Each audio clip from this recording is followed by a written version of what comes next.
You make me feel so. You make me feel so. You make me feel so. You make me feel so.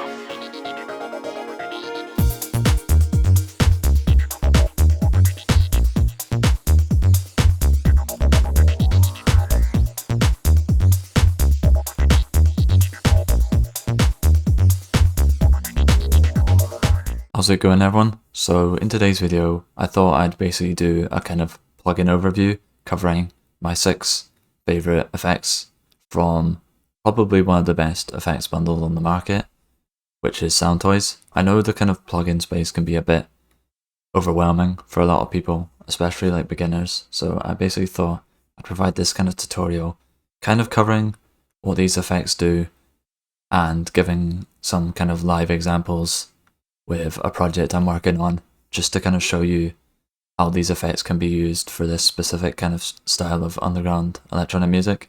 So without further ado, let's get into it.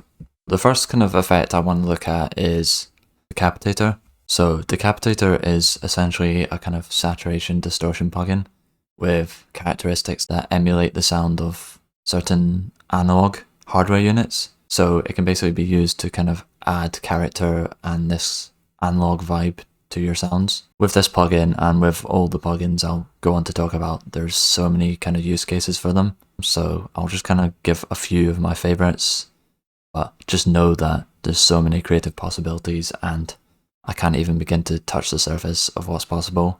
The kind of way I like to use Decapitator is essentially to add kind of warmth to my low end. So the first way I'd probably use it is normally on the kind of drum grip.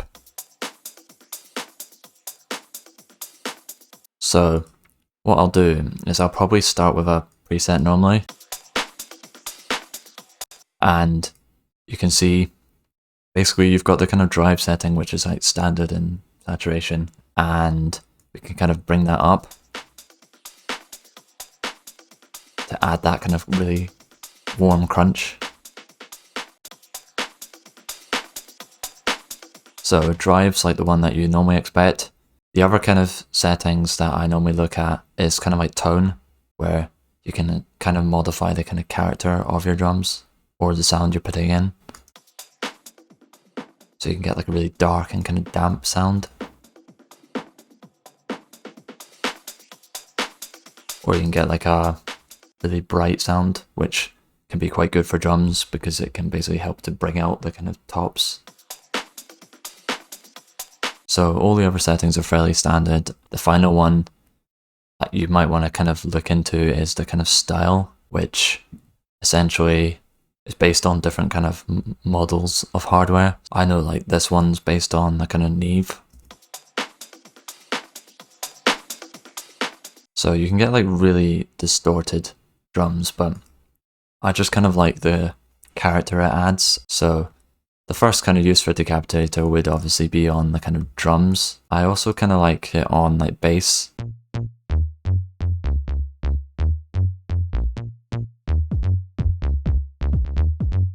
I've got this kind of like bouncing kind of bass with some textures. So I could add this kind of Decapitator. And I think I've got it on a bass setting. You could of course experiment with other ones to try and be a bit more creative, but I find you're generally quite safe when you stick to the specific groupings for the specific element you're looking for.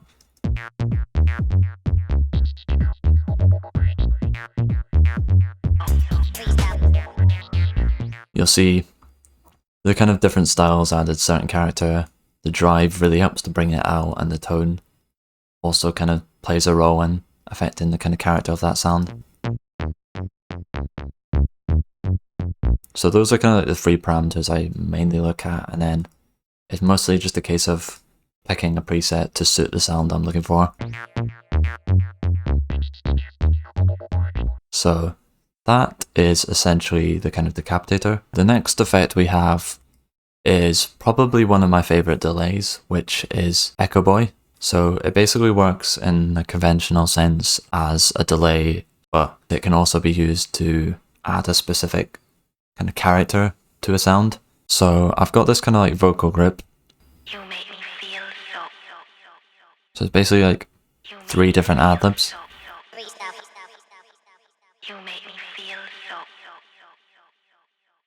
You make me feel so. I've basically got those kind of vocals. You see there's 2 ad-libs here, and there's a kind of like this main one which repeats. I kind of want them interacting in a certain way, so I'd essentially start looking for like quite creative delays. We can just skim through them.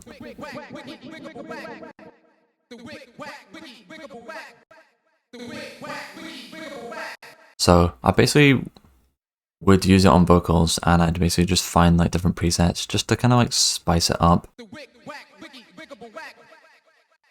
There's a technique where you can actually use the delay basically just to add character and tone to a sound. So what you kind of do is you crank the dry wet up to max, you bring the feedback down, and then you go to these kind of styles, so you can kind of simulate different, I believe it's almost like EQ kind of settings. You make me feel so. Sounds like it's coming through radio. You make me feel so. You make me feel so. You make me feel so. So this kind of goes back to what I was saying about how it's not just your conventional delay plugin, it's kind of more than that. You make me feel so. And then if you were to bring the feedback up, you'd introduce that kind of repetitive delay effect. You make me feel so. We could try it on these kind of synths.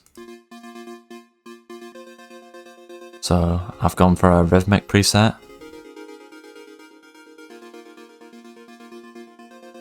If I just kind of dial in.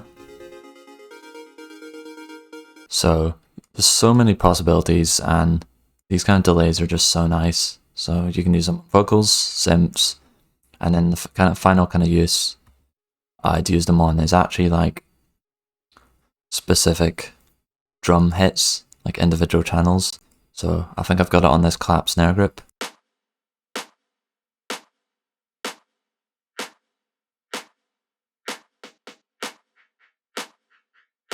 So when it comes to these delays, I don't want you to just think of it in terms of when I add a delay, I'm prolonging the sound and putting it in a space. I kind of want you to think in terms of how can I maybe add delay to add character to a sound.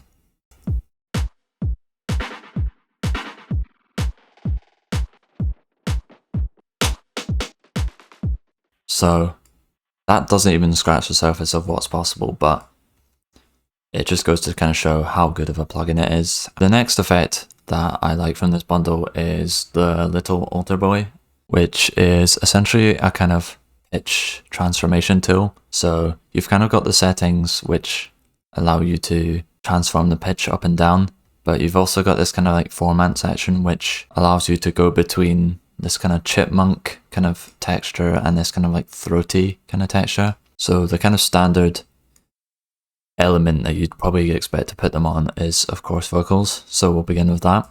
You make me feel so. So we can use it in the conventional sense for altering the pitch. You make me feel so. You make me feel so.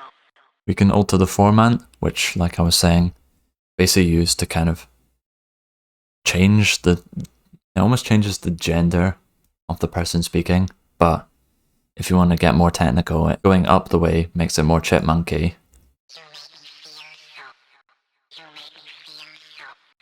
And going down the way kind of makes it more like throaty. You make me feel so. You make me feel so.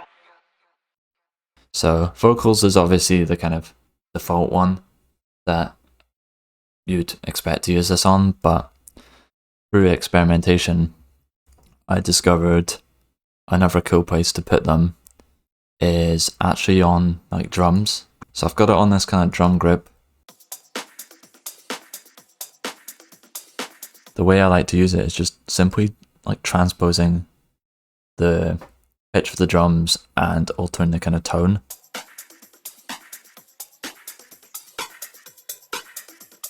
when you go up, you kind of get that kind of flangey kind of texture.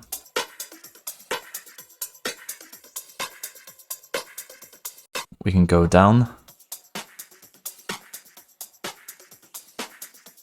So you can start modifying the kind of pitch and character of those drums. I could then basically resample it. So I'll do this.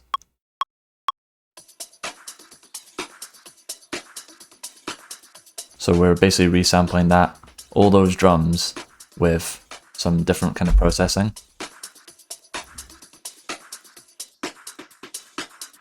And then we have a new kind of texture layer, which we can kind of sit underneath and process differently. So LittleAlterboy on drums, basically to create like really lo-fi drums can be a good thing to do. The fourth effect in the Soundtoys bundle that I really like is this one called PhaseMistress. So it's essentially that kind of classic phaser, giving you that kind of rich, warm, deep analog vibe. The kind of first element I like to use it on is those synths. So the kind of one I normally go by default to is the pad. You just hear like just how much depth it adds to that sound, and it adds that movement, which just makes it so much more interesting.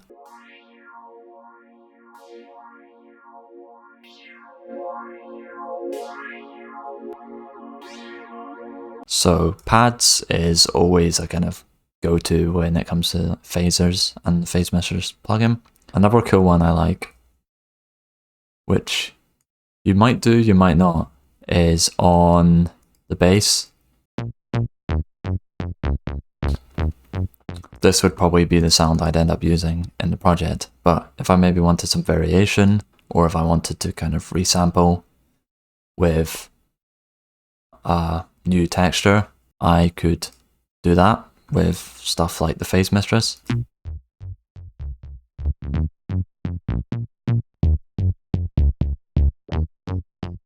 So you really get like some pretty nice tones, and it really allows you to enhance your sounds. It's why I kind of like it so much. You make me feel so.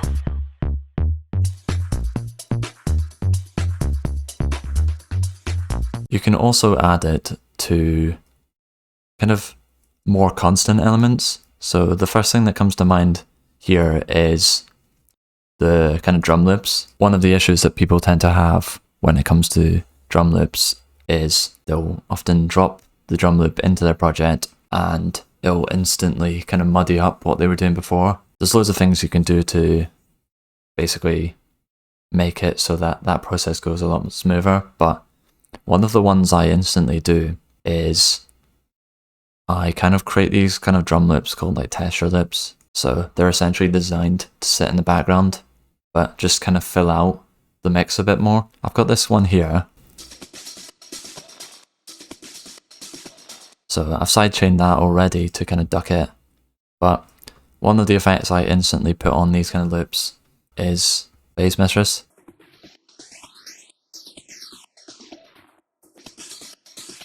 So obviously adding that kind of movement to the sound, but it almost puts it into the background as well.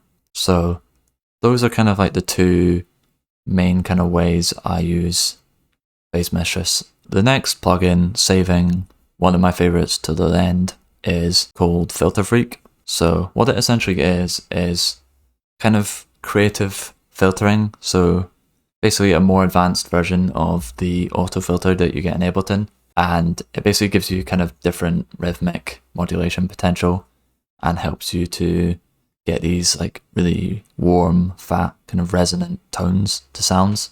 So one of my favorite use cases for this kind of effect is on bass. So I've got this kind of bass,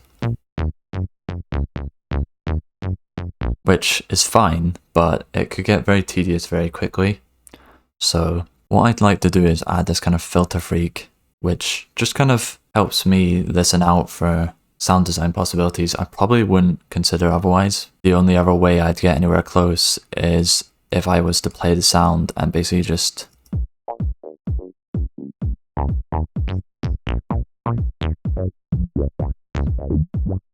do something like that. basically manually kind of sweep through and hear those sounds. So you can use this to kind of alter the tone of the existing bass, or as we've done a few times, you could maybe like resample it and add a new layer which sits underneath.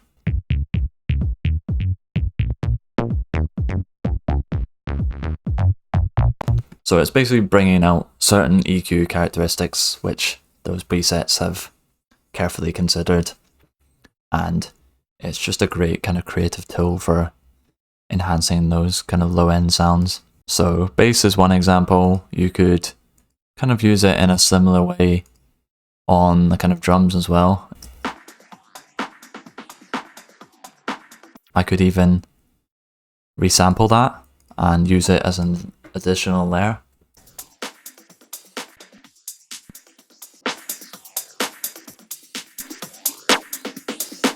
And then something I don't really talk about much, but you could also use it to like enhance certain SFX. Got this really boring down filter here, which performs a function, but it's not the most interesting of sounds. So I could add something like a Filterfreak.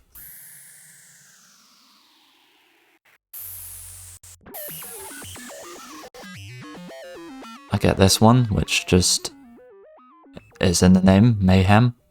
So loads of different ways you could use that, but hopefully that kind of covers the Filterfreak plugin. Last but not least, we have this effect called the Tremolator, which essentially applies rhythmic amplitude modulation to any sound. It's essentially a tool I like to use if I've got a sound which is quite static and I kind of want to spice it up and make it more rhythmic. The instrument that comes to mind when using this effect is normally the kind of longer ones like your pads. So I've got this here.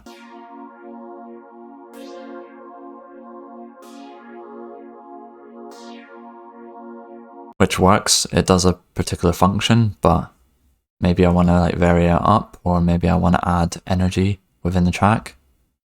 So I could add this Tremolator. You make me feel so. So I've got that pad, got this one here which kind of has like filler notes.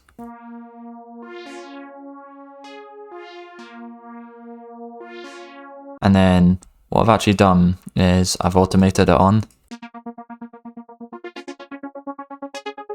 So this kind of pad almost sounds like a really plucky lead, and this kind of Tremolator helps to bring that out. The other place I look is like vocals. So basically like long kind of sung phrases tend to work quite well. And then I'll apply it. And I could even just trim it. With the kind of elements I'm trying this technique on, it is just essentially those elements that have longer phrases, but like I said, like there's not really any rules. These are just kind of the places I try them on. So that is essentially my 6 favorite plugins by Soundtoys.